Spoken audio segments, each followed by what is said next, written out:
नमस्कार दोस्तों, राधे राधे। आप सभी का स्वागत है आपके अपने चैनल वंदना काव्या चैनल में। मित्रों, आज हम आपको सुनाएंगे अमावस्या और पूर्णिमा, दो बहनों की सच्ची कहानी। मित्रों, एक गांव में एक किसान रहता था। किसान के परिवार में उसकी पत्नी और एक छोटी सी बेटी थी जिसका नाम पूर्णिमा था। पूर्णिमा चांद के समान सुंदर थी और बहुत ही खूबसूरत थी। किसान और किसान की पत्नी अपनी बेटी को पाकर बहुत खुश थे। किसान खेती बाड़ी करता था और उससे जो आय होती थी उसी से उसका छोटा सा परिवार जो खुशी खुशी जीवन यापन करता था। बड़े खुशी के साथ किसान और उसकी पत्नी का समय बीत रहा था। मित्रों, लेकिन कहते हैं ना कि जब सब कुछ सही चलता है तो कुछ ना कुछ ऐसा हो जाता है जिसकी हम कभी कल्पना भी नहीं करते हैं। यही उस किसान के साथ भी हो जाता है। क्या होता है कि एक दिन किसान की पत्नी जो थी वह बीमार हो जाती है और उसने ऐसा बिस्तर पकड़ा कि वह उठी ही नहीं। किसान की बेटी भी लगभग 6-7 महीने की हो चुकी थी। इधर किसान की पत्नी ने बिस्तर पकड़ लिया था और उधर किसान बेचारा बड़ा दुखी रहने लगा। उसने अपनी पत्नी के इलाज में किसी भी तरह की कोई कमी नहीं की, हर प्रकार से उसकी दवा कराया करता था। मित्रों, और उस समय इतनी देखो चिकित्सा नहीं थी, लोग देसी इलाज पर ही निर्भर रहते थे। लेकिन बहुत इलाज करवाने के बाद भी किसान की पत्नी बची नहीं और उसकी मृत्यु हो गई। अब किसान पर दुखों का पहाड़ टूट पड़ा। अब किसान बेचारा बहुत दुखी था। एक तो उसकी 6-7 महीने की बेटी थी और इधर उसकी पत्नी के जाने का दुख। अब किसान बेचारा क्या करें, अपनी बेटी को पालने और पोसने कमाए जिससे उसकी गृहस्थी का खर्चा चले। अब किसान अगर खेतों में जाता तो उसकी बेटी पूर्णिमा का कौन ख्याल रखता? अगर वह पूर्णिमा का ख्याल रखता तो खाने का व्यवस्था कौन करता? अब यह घड़ी उस किसान के लिए बहुत ही मुसीबतों से भरी हुई लगने लगी थी। उस किसान के जो अड़ोस पड़ोसी यार रिश्तेदार थे, सबने किसान को समझाया और कहा, देखो भाई, अब तुम्हें दूसरा विवाह कर लेना चाहिए क्योंकि तुम्हारी बेटी बहुत छोटी है, उसे भी माँ की जरूरत है। तुम उसे माँ का प्यार नहीं दे पाओगे, ना ही माँ की तरह उसकी देखभाल कर पाओगे क्योंकि वह बेटी है और उसके लिए माँ जरूरी है। मित्रों, पहले तो किसान टाल रहा था कि वह अपनी बेटी के लिए सौतेली माँ नहीं लाएगा, लेकिन जब उसे अपनी बेटी के पालन पोषण में दिक्कत आने लगी क्योंकि वह खेत में जाता तो उसकी बेटी की देखभाल कौन करता? अगर बेटी की देखभाल घर पर रहकर करता तो खेत पर काम करने कौन जाता? अब किसान ने भी मान लिया था कि उसको दूसरा विवाह कर लेना चाहिए। अब किसान के लिए एक लड़की देखकर उसके जो रिश्तेदार थे उन्होंने किसान का विवाह करा दिया। किसान की पत्नी आई जिसका नाम रूपा था। रूप किसान से उम्र में कम थी लेकिन वह गरीब घर से आई थी, इसलिए वह पूर्णिमा को भी प्यार करती थी। मित्रों, लेकिन कहते हैं ना सौतेली माँ तो सौतेली ही होती है। अब वह जब खुद पेट से हो गई तो वह तब तक तो पूर्णिमा को बहुत अच्छे से प्यार करती थी, उसका ख्याल रखती थी। यह सोचकर किसान भी खुश था और सोच रहा था कि चलो, मैं फालतू ही डर रहा था कि मेरी बेटी की सौतेली माँ आएगी तो उसका कैसे ख्याल रखेगी, लेकिन वह तो मेरी पूर्णिमा का अपने औलाद की तरह ख्याल रखती है। अब किसान भी निश्चिंत हो गया जब 9 महीने में रूपा ने एक लड़की को जन्म दिया जो कि बहुत ही कुलकर्णी थी। उसका नाम अमावस्या रखा गया क्योंकि बड़ी बेटी का नाम पूर्णिमा था तो उसका अमावस्या रख दिया। और वह जब उसकी माँ ने देखा कि पूर्णिमा जो है वह तो बहुत ही सुंदर है और उसमें संस्कार भी बहुत अच्छे थे, और जो इधर पूर्णिमा की जो दूसरी बहन हुई उसका नाम अमावस्या रख दिया।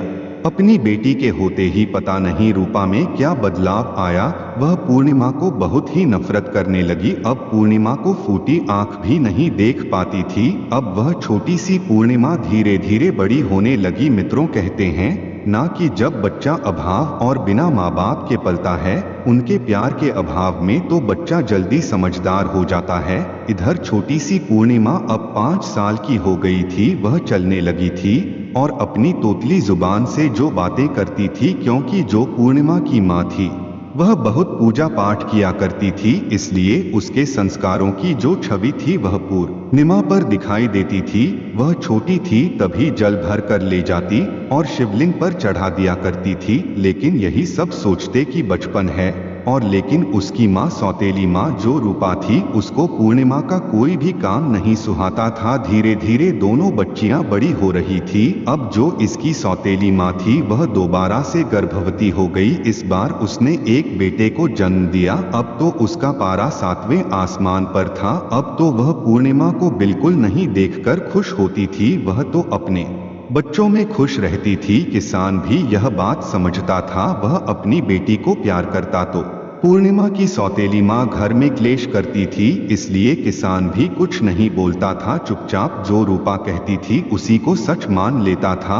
अब धीरे धीरे समय व्यतीत हुआ, दोनों लड़कियां हो गई। इधर जो पूर्णिमा थी वह तो बहुत ही भगवान की पूजा पाठ पूजा भक्ति करने वाली सुंदर सुशील लड़की थी। उसके उल्टा अमावस्या अपने नाम के ही अनुरूप, जो एक तो कुरूप थी और दूसरा बड़ी नटखट थी। लेकिन कहते ना माँ के लिए तो क्या कुरूप और क्या सुंदर, उसे तो अपनी औलाद ही प्यारी लगती है। लेकिन जो लड़का था जिसका नाम मोहन था वह पूर्णिमा को बहुत प्रेम करता था। वह उसे अपनी सौतेली बहन नहीं समझता था। लेकिन अमावस्या और उसकी माँ दोनों पूर्णिमा को देखकर बिल्कुल भी खुश नहीं रहती थी। अब धीरे धीरे दोनों लड़कियां विवाह के योग्य हो गई थी और पूर्णिमा जो अड़ोस पड़ोस में सबकी चाहती थी वह सबकी मदद किया करती थी। तो किसान ने एक दिन अपनी पत्नी से कहा कि हे प्रिय, अब हमें पूर्णिमा का विवाह कर देना चाहिए। तब किसान की पत्नी बोली, देखिए लड़कियों की शादी तो बाद में हम कर लेंगे, पहले घर में बहू आ जाए तो ही ठीक है, क्योंकि लड़का भी अब जवान हो गया है। मित्रों, फिर घर में उसकी चली। उसने पहले अपने बेटे की शादी की। बेटे की शादी करने के बाद घर में बहू आ गई। बहू जो आई तो वह पूर्णिमा से बहुत ही खुश रहती थी। पूर्णिमा अपनी भाभी का पूरा ख्याल रखती, उसके काम में हाथ बटा और हर तरीके से उसकी मदद करती। उल्टा अमावस्या अपनी भाभी के किसी भी काम को हाथ नहीं लगाती थी, उल्टा भाभी पर रोब झाड़ती रहती थी, भाभी के काम में कमियां निकालती, जिससे भाभी का झुकाव पूर्णिमा की तरफ हो गया। वह अमावस्या का काम पसंद करती थी और यही जलन दोनों माँ बेटी को होती थी। उसी के कारण माँ को और ताने सहने पड़ते थे। मित्रों, अब दोनों लड़कियां शादी योग्य थी। किसान ने एक दिन रूपा से कहा, देखो प्रिय, पूर्णिमा बड़ी है, चाहे उनमें 1-2 साल का ही अंतर था अमावस्या और पूर्णिमा में, लेकिन घर में बहू आ गई है।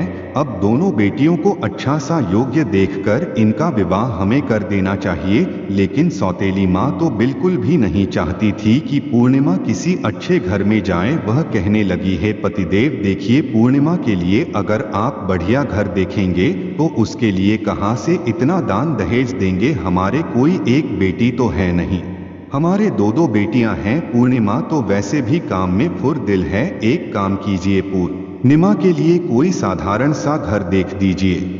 जब यह गरीब घर में जाएगी तो वहां भी यह काम कर लेगी और शादी में हमें ज्यादा खर्चा नहीं करना पड़ेगा। किसान ने अपनी पत्नी की बात मान ली और एक दूसरे गांव में एक गरीब घर में जाकर उसने पूर्णिमा का रिश्ता पक्का कर दिया।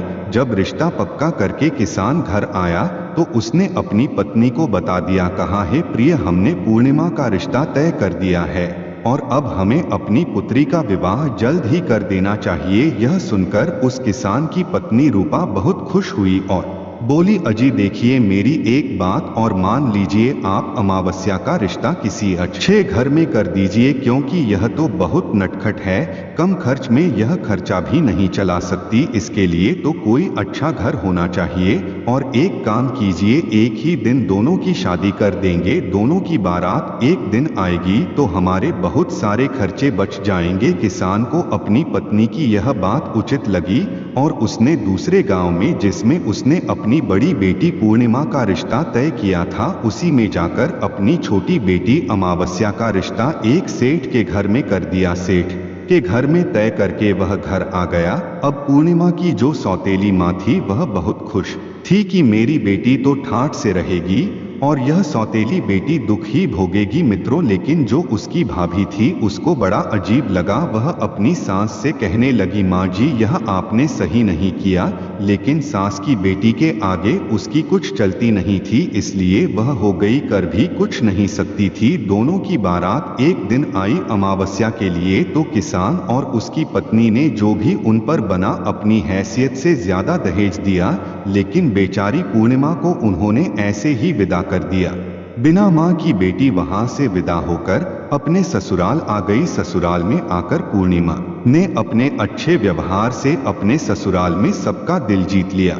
वह लोग गरीब जरूर थे, लेकिन दिल से पूर्णिमा को अपना थे और पूर्णिमा अपने घर में बड़ों की इज्जत करती, सास ससुर का ध्यान रखती और अपने पति का पूरा ख्याल रखती थी और घर का पूरा काम करती। गरीब होने के बावजूद उसके घर में सुख शांति थी। वह दोनों समय पूजा पाठ करती, लेकिन कहते गरीब लोग तो थोड़े में भी गुजारा कर लेते हैं, इसी तरह वह भी अपने ससुराल में रहकर थोड़े में ही गुजारा करने लगी। उधर जो अमावस्या थी वह सेठ के घर में ब्याही थी। उसके तोटर ही अलग थे, वह तो उसके घर में नौकर चाकर लगे हुए थे, लेकिन वह फिर भी पूर्णिमा से जलती थी। एक दिन अमावस्या ने अपने घर पर कीर्तन रखा और सभी गांव वालों को बुलवाया गया, लेकिन पूर्णिमा को उसने नहीं बुलाया। पूर्णिमा की पड़ोसन उस कीर्तन में जाने लगी तो वह पूर्णिमा से बोली, हे पूर्णिमा बहन तुम भी चलो, तुम्हारी बहन के यहाँ कीर्तन है। तो पूर्णिमा बोली, देखिए मेरी बहन ने मुझे बुलवाया नहीं है,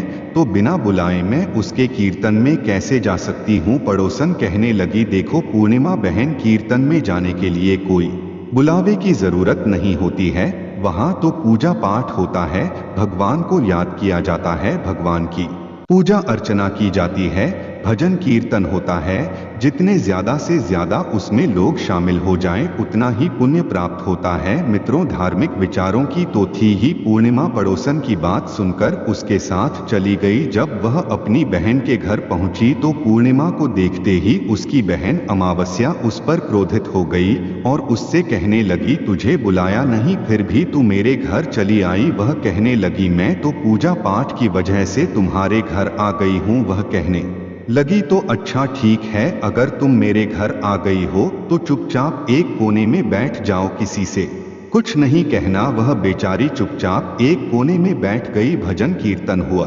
क्योंकि पूर्णिमा तो धार्मिक विचारों की थी, भगवान को बहुत मानती थी, भोलेनाथ की पूजा अर्चना करती थी, तो वह भी भगवान की भक्ति में खो गई। लेकिन जब पूजा खत्म हुई तो प्रसाद का वितरण हुआ। अमावस्या ने सबको प्रसाद दिया। पूर्णिमा ने प्रसाद मांगा तो अमावस्या ने पूर्णिमा को प्रसाद नहीं दिया और उसका बहुत अपमान किया। कहने लगी, बिना बुलाए आ गई, बिना बुलाए कौन आता है, तू कितनी ढीठ है कि हम लोग बुलाते नहीं हैं, तब भी मेरे घर आ गई। अपमान का विष पीकर बेचारी पूर्णिमा अपने घर को वहां से चली गई। लेकिन आज उसको अपनी बहन, छोटी बहन अमावस्या की बातें कांटे की तरह चुभ रही थी। वह घर आकर खूब रोई। उसने खाना बनाया, अपने बच्चों और पति और सास ससुर को खिलाया। उसका मन आज बहुत दुखी था, क्योंकि वह तो भगवान की सच्चे हृदय से पूजा करती थी और भगवान की पूजा की वजह से ही वह उसके घर गई थी। उसे क्या पता था कि आज उसे जहर का घूंट पीना पड़ेगा। अब वह अपने पति के पास गई, जाकर उससे बोली, देखिए जी, आज मेरा मन विचलित है, आज मैं अपने मायके होकर आती हूँ, तो आप बच्चों को देख लेना, कल सुबह तक मैं जल्दी आ जाऊंगी। खाना बनाकर बच्चों को खिला पिलाकर अपने सास ससुर और पति से आज्ञा लेकर पूर्णिमा अपने मायके की तरफ चल दी, क्योंकि जो भाभी थी वह अपनी पूर्णिमा की बहुत ही मदद करती थी, उसे बहुत पसंद करती थी। जब भी पूर्णिमा दुखी होती थी, अपनी भाभी से मिलकर उसको जो तसल्ली मिलती थी, उसकी भाभी भी उसका पूरा सहयोग करती थी। अब पूर्णिमा बेचारी दिल से दुखी होकर पैदल ही अपने मायके के लिए चलती, चलते चलते वह बेचारी जंगल के रास्ते से जा रही थी। तभी उसने देखा एक औरत बैठी हुई थी। वह काफी बूढ़ी थी, सिर के बाल भी सफेद हो गए थे। उसके पास एक तुलसी जी का पेड़ लगा हुआ था। जब उस रास्ते वह गुजर रही थी तो बूढ़ी माँ ने उसे देखा और कहने लगी, अरे बेटी, मैं बहुत बूढ़ी हूँ, मैं बहुत लाचार हूँ, क्या तुम मेरे बाल खुल गए हैं, इनको थोड़ा बांध दोगी, इनसे मुझे बड़ी गर्मी लग रही है। बेचारी बूढ़ी बहुत ही बूढ़ी थी, 80 साल की थी, उसके बाल उलझे हुए थे। पूर्णिमा को उन्हें देखते ही दया आ गई और उसने उस बूढ़ी अम्मा के बालों में तेल लगाकर मालिश करके अच्छे से उसके बालों को बांध दिया। बूढ़ी अम्मा कहने लगी, बेटी मेरा यह जो चबूतरा है तुलसी जी का यहाँ पर भी बड़ी हो गई है, मेरे से तो होता नहीं है, अगर बेटी तुम चाहो तो थोड़ी सी सफाई कर दो। मित्रों, पूर्णिमा तो थी ही हृदय की बहुत अच्छी, उसने तो उसका सारा काम कर दिया और बोली, माँ जी अब आज्ञा दो, मैं अपने मैके जा रही हूँ। वह बुढ़िया माई उसे आशीर्वाद देने लगी और बहुत ही खुशी खुशी वह आगे की ओर चली। आगे चली तो उसने देखा एक बूढ़ा बाबा बैठा हुआ था जो कि भगवान शंकर जी थे और जो तुलसी जी के पास थी वह साक्षात तुलसी माता थी, लक्ष्मी जी ले। लेकिन अब जब वह आगे गई, लंबी लंबी सफेद दाढ़ी, सर पर पगड़ी बांधे हुए, माथे पर टीका लगाए हुए और भगवा रंग का वस्त्र धारण किए हुए, फलथी मारकर बहुत ही मतलबी ढंग रूप करके भगवान शिव बैठे हुए थे। अब वह जब आगे गई तो उन्होंने पूर्णिमा को देखा। मित्रों, कहते हैं ना कि भगवान भी अपने भक्त की परीक्षा लेते हैं, वह तो थी भगवान की भगत, इसलिए भगवान भी उसकी परीक्षा ले रहे थे। भोले बाबा बोले, बेटी हम बहुत प्यासे हैं, हमें पानी चाहिए। पूर्णिमा बोली, बाबा मैं अभी पानी लाई। उसने उनको पानी पिलाया तो बाबा बने शिव जी कहने लगे, बेटी देखो हमारे पाँव में कितना जख्म हो गए हैं, इन पर मक्खियां भिन भिना रही हैं, हम तो इतने परेशान हैं कि इतने बूढ़े हो गए हैं कि इनकी देखभाल भी नहीं कर सकते। पूर्णिमा को बूढ़े बाबा को देखकर बड़ी दया आ गई, उसने वहां से स्वच्छ पानी लिया और बाबा के जख्मों को साफ करके अपना आंचल फाड़ के उन पर पट्टियां बांध दी और बाबा ने खुशी खुशी उसे आशीर्वाद दिया। वह बाबा के आशीर्वाद को लेकर वहां से आगे की ओर चल पड़ी तो आगे पार्वती मैया बैठी हुई थी और वहीं पर ही एक मंदिर था, वह भी बूढ़ी मैया का भेष बनाए हुए थी। कहने लगी, बेटी मैं बहुत ही बूढ़ी हूँ और इस मंदिर की अब मुझसे सफाई नहीं होती, तुम अपनी नजर दौड़ाकर देख सकती हो कि मंदिर में कितनी गंदगी फैली हुई है, अगर तुम चाहो तो इस मंदिर की सफाई कर सकती हो। पूर्णिमा ने उस बूढ़ी माई के कहने से पूरे मंदिर की सफाई कर दी, झाड़ू पोंछा लगा दिया, बुढ़िया मैया के भी हाथ पैर दबा दिए, उन्हें भी पानी पिलाया और खुशी खुशी आगे चल दी। अब उसके गांव पहुंचने से पहले रास्ते में गंगा नदी पड़ती थी, गंगा नदी उसे पार करनी थी। वहां पर भी उसे एक बूढ़ी माई मिली जो कि गंगा मैया थी, वह भी बैठी हुई थी। गंगा मैया बोली, बेटी देखना मेरे सिर में बहुत जुए पड़ गई है, मेरे से देखा नहीं जाता, ना ही मेरे से साफ सफाई होती है, इधर मेरे घाट के चारों तरफ देखो, मैं यहाँ रहती हूँ, कितनी गंदगी हो गई है, मेरे से अब होता नहीं है। पूर्णिमा ने गंगा मैया के सिर को भी साफ कर दिया, उनकी जुएं निकाल दी और जो घाट के आसपास गंदगी फैली हुई थी वह भी साफ कर दी। गंगा मैया ने उससे पूछा, बेटी तुम कहाँ जा रही हो? तो उसने अपनी पूरी बात बताई और बोली, माँ जी मैं अपनी भाभी से मिलने जा रही हूँ। तो वहाँ पर एक नाव थी। गंगा मैया ने कहा, बेटी इस नाव से तुम चली जाओ और नाव से पार होकर वह अपनी भाभी से मिलने आ गई। उसकी भाभी में जब पूर्णिमा को देखा तो वह उसका बहुत ही सम्मान की और उसे लड्डू और पानी देकर पीने को कहा। वह थोड़ा सा लड्डू खाई और पानी पी और वहीं पर दोनों बैठकर बातें करने लगी। लेकिन उसने अपनी और अमावस्या के बारे की कोई भी बात अपनी भाभी को नहीं बताई कि कैसे अमावस्या ने उसका अपमान किया है। वह अपनी भाभी से मिली और जब उसके पिता ने सुना कि मेरी पूर्णिमा बेटी घर आई है तो वह भी भागता हुआ उसी के कमरे में पहुंच गया, अपने पुत्री से मिली। उसकी पुत्री भी अपने पिता को देखकर उससे उसके तबीयत और उसके सेहत के बारे में पूछा। फिर इतने में ही उसकी सौतेली माँ भी वहां पर पहुंच गई। जब उसकी सौतेली माँ ने उसे अच्छे अच्छे वस्त्र पहने हुए और आभूषणों और गहनों को पहने हुए देखा तो वह देखते ही जल बुझ गई और मन में विचार करने लगी कि हाय राम, मैं तो इसका विवाह एक गरीब घर में की थी, फिर भी आज यह हमारे घर में अच्छा सा वस्त्र और आभूषणों को पहनकर आई हुई है। मैं तो सोच रही थी कि पूर्णिमा बहुत ही नरक की जिंदगी जी रही होगी, लेकिन यहाँ तो हमारी सोच गलत साबित हुई। फिर वह तो उसे ताने सुनते हुए कहने लगी, अरे कलमुही, तू अपने पति के घर को भी नहीं निभा सकती है, जब चाहो तू मुंह उठाकर चली आती है। मित्रों, लेकिन उसकी भाभी बोली, कोई बात नहीं माँ जी, बेटी तो अपने मायके ही आती है और यह हमारे पास नहीं आएगी तो कहाँ जाएगी। फिर उसने अपनी भाभी का सारा काम करवाया। साथ मिलकर भाभी ने बड़ी खुशी खुशी ननंद का हालचाल पूछा। ननंद बड़ी खुश हुई अपनी भाभी से मिलकर, क्योंकि वह बहुत दुखी थी। मायके जाकर उसका मन बदल गया था। जब अगले दिन वह बोली, भाभी अब मुझे विदा दीजिए, अब मैं अपने घर को जाती हूँ, तुमसे मिलकर मुझे अच्छा लगा, मेरे मन का बोझ उतर गया।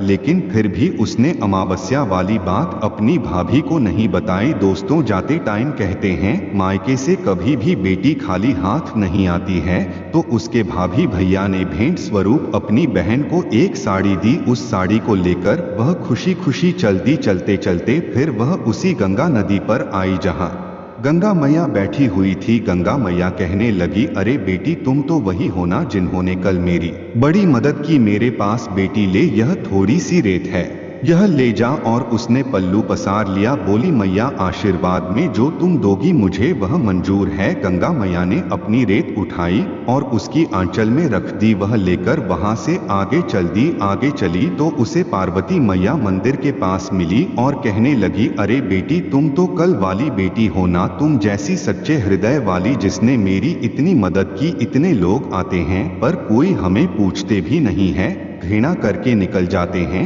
ले बेटी, मेरे पास तो कुछ नहीं, यह जो हवन कुंड के अंगारे हैं इन्हें ही ले जाओ। अब उसने आंचल फैला दिया। पूर्णिमा के आंचल में जो अंगारे रखे हुए थे, कोयले बुझे हुए थे, वह माता रानी ने उसके झोली में रख दिए और उसे लेकर वह आगे चल दी। आगे शिवजी भगवान जो बाबा के रूप में बैठे हुए थे, जिनके जख्म हुए थे, वे बोले, अरे बेटी, तुम तो कल वाली बेटी हो ना, देखो मेरे जख्म कितने ठीक हो गए हैं। बेटी, मैं तो पूरी तरह बहुत अच्छा फील कर रहा हूँ, बहुत अच्छा मुझे महसूस हो रहा है।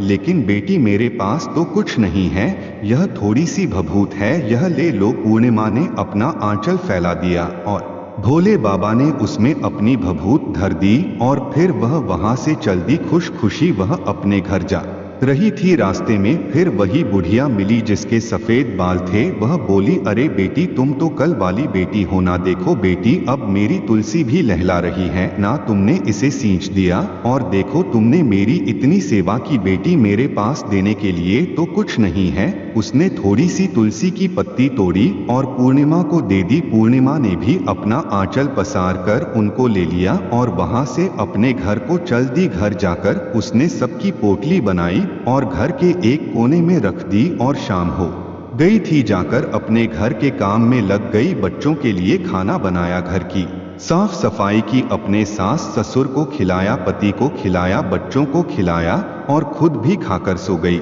सुबह जब पूर्णिमा उठी तो क्या देखती है कि उसके घर में जब झाड़ू लगाने चली सुबह सुबह उठ के, तो उसका घर का कोना तो जो चमक रहा है, हीरे मोती तरह तरह के कीमती आभूषणों से चमक रहा है, हीरे मोतियों की चमक चमचम कर रही है। उसका पति बोला, अरे पूर्णिमा, यह सब क्या है? तुम तो कल मायके गई थी, यह सब क्या चमत्कार कर लाई हो? कहीं से चोरी की है, डकैती डाली है, क्या बात है? पूर्णिमा कहने लगी, देखिए जीना, तो मैंने कहीं चोरी की ना ही कोई डकैती डाली, यह सब तो भगवान ने खुश होकर मुझे दिया है।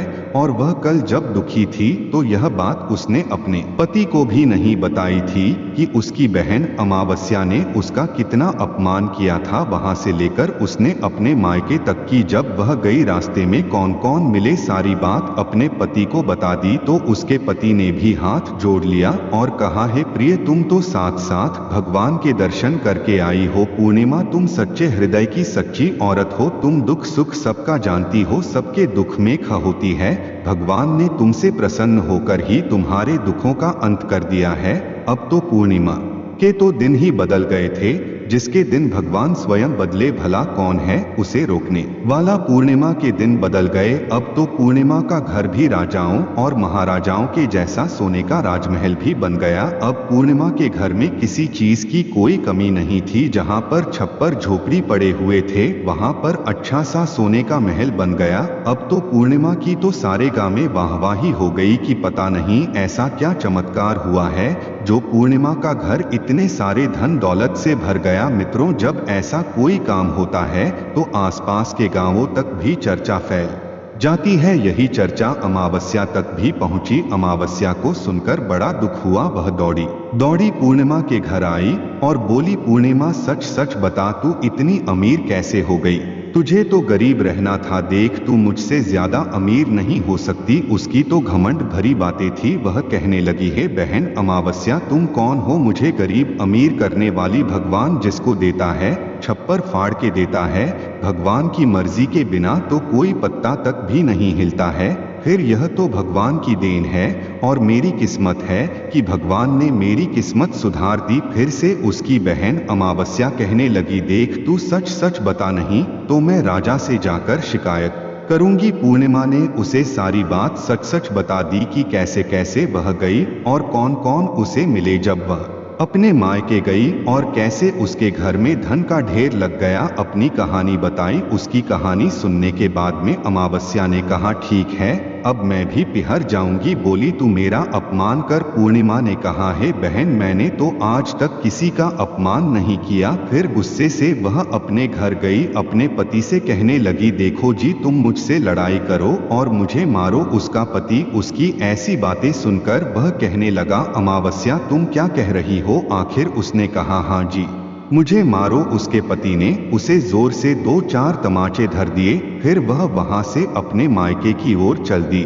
चलते चलते उसे भी वहीं तुलसी मैया के पास बूढ़ी औरत मिली। वह बोली, अरे बेटी, तुम कहाँ जा रही हो? जरा देखो तो मेरे बाल कितने उलझे हुए हैं और देख, मेरा तुलसी के जो पेड़ हैं वह भी सूख रहा है। जरा इसमें पानी डाल दो जिससे यह हरा भरा हो गए। मित्रों, अमावस्या तो ठहरी घमंडी औरत, वह किसकी सुनने वाली थी। वह कहने लगी, अरे बुढ़िया, मेरे पास फालतू के कामों के लिए समय नहीं है। और वहां से वह चलती चलते चलते उसे आगे फिर वही भगवान शिव मिले जो बाबा बने हुए बैठे थे। भगवान शिव कहने लगे, अरे बेटी, मेरे जख्मों पर देख, बड़ी मक्खियां बैठ रही हैं, जरा इनको उड़ा दें। वह नाक मुंह सड़ते हुए बोली, अरे बाबा, तुझे तो घिन आ रही है, मेरे को तो देखना भी नहीं है। और सुन बूढ़े, मेरे से तू दूर ही रह, नहीं तो मुझे इन्फेक्शन फैल जाएगा। वह उसे भी इग्नोर करके वहां से आगे की ओर चल पड़ी। आगे पार्वती मैया मिली। बोली, बेटी, मेरे सिर में बहुत जुआ पड़ गई है और देख तो मेरे मंदिर की सफाई भी नहीं हुई है, तू सफाई भी कर दे। वह बोली, मैं फालतू का काम नहीं करती क्योंकि मुझे देर हो रही है घर जाने के लिए। उसने उनका भी नहीं किया। अब आगे गई तो सामने उन्हें गंगा मैया मिली।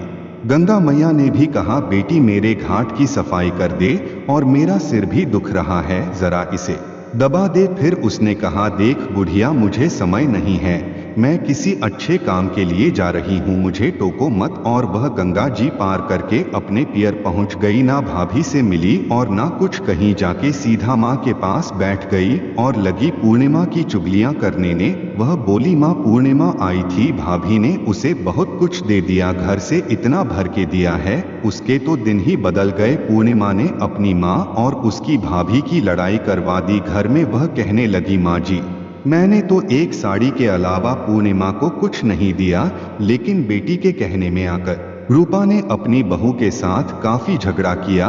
वह कहने लगी, हम क्या दे सकते हैं, वह तो उसकी किस्मत है, उसके कर्म है, वह अच्छे कर्म करती है, इसलिए भगवान ने उसकी सुनी है। लेकिन उसको कहाँ चयन पड़ता था। अमावस्या को उसने खूब झगड़ा किया। जब वह विदा होने लगी तो कहने लगी, भाभी, मुझे साड़ी तो दे दो। उसकी ननंद कहने लगी, दीदी, तुम्हारे लायक मेरे पास कोई साड़ी नहीं है, तुम्हें मैं क्या साड़ी दूंगी, कल से आई हो जब से तो तुमने जो मेरे घर में झगड़ा करवा रखा है। अमावस्या की माँ ने उसे कई साढ़ा दी क्योंकि माँ थी उसकी तो, और बोली, बेटी, तुझे जो जरूरत हो तू मुझसे कहा करो, क्यों इससे कह रही हो, यह तो पूर्णिमा को ही देगी।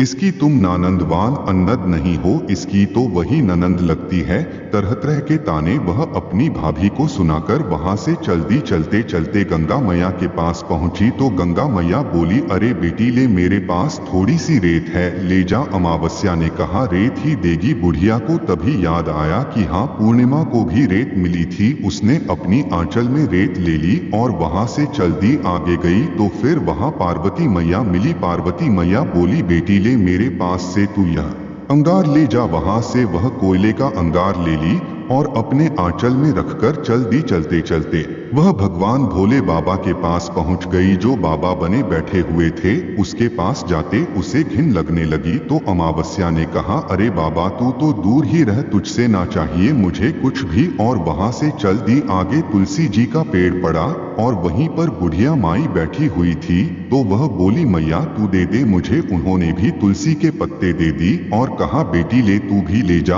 अब अमावस्या वहां से सीधा अपने महल में आ गई। महल में वह सभी सामग्री को एक कोने में रखकर शाम को खाना बनाई और सभी को खाना खिलाकर वह भी खाकर जल्दी से सो गई। जब सुबह उठी और झाड़ू लगाने चली तो देखने लगी उस कोने में तो कीड़े मकोड़े भी सर्प घूम रहे थे। इसी तरह धीरे धीरे करके उसके कई कमरे में कीड़े मकोड़े घूमने लगे और बाकी तो एकदम से घर में आग लग गई। अब तो उसका सारा घर जल के राख हो गया। अब तो वह अपनी बहन को कोसने लगी, पूर्णिमा को गाली देने लगी और अपनी पूर्णिमा बहन से कहने लगी, बहन, ना जाने किसने मेरे घर में जादू टोना करवा दिया। आप देखिए, आपके घर में तो इतने सारे सुख सुविधाएं हैं और मेरा घर तो अब जल गया। उसकी बहन पूर्णिमा कहने लगी कि यह सब अमावस्या तेरे लालच का फल है। मित्रों, पूर्णिमा तो भगवान की पूजा पाठ करने वाली एक संस्कारी औरत थी। अब वह भगवान की ओर सेवा करने लगी थी और भगवान पर